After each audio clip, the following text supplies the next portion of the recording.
Hey everybody, this is Virginia native. We're actually up in Virginia now. Randy's changing his batteries, and we're at an old school park. They've torn the school down. It's huge.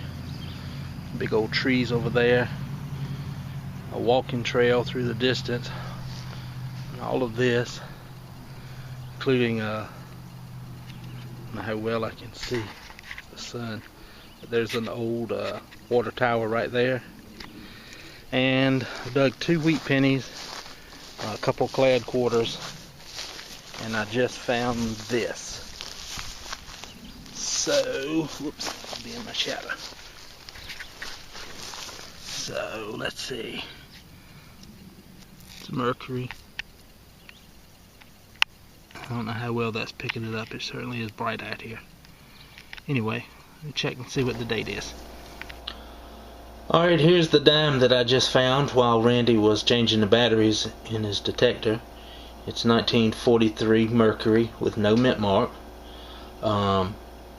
This is at an old school park, and it's actually a really expansive place. But it appears that right where the school was located, it's either they've scraped it or they've filled it, and I'm not really sure which.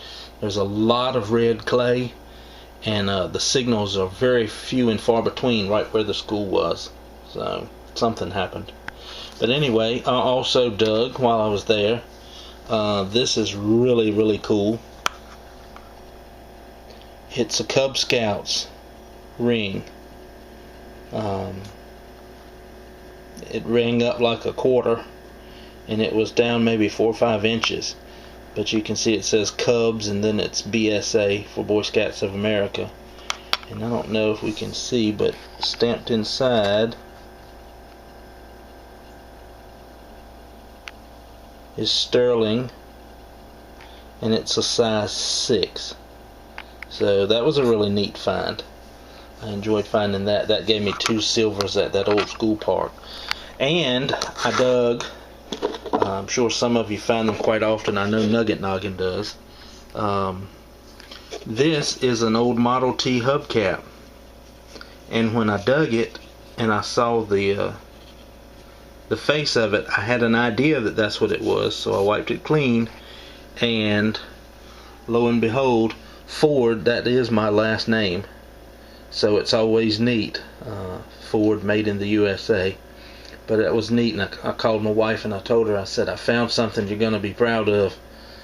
I said, it's our last name on a relic. So, long story short, the bed of my pickup truck is full of crap that I've dug, old brass and old aluminum pieces, everything I can think of. Well, in the middle of that, it stood out like a sore thumb. There was this busted up, mangled piece of material that looked very similar to this, but I had torn it just about in half trying to dig it. So I went back and picked it up, gave it a little rub, and that makes number 2. So what I did, I couldn't salvage the rest of it, so I actually broke it off right there just so I'd have the emblem. So that's number 2 of Ford, I believe, you can correct me if I'm wrong, Model T hubcaps. So really neat. Now I have one for me and one for my wife. So anyway, cool deals. Alright, hopefully I'll get back out soon and do some more detecting. I really appreciate you guys watching, and thanks for your comments.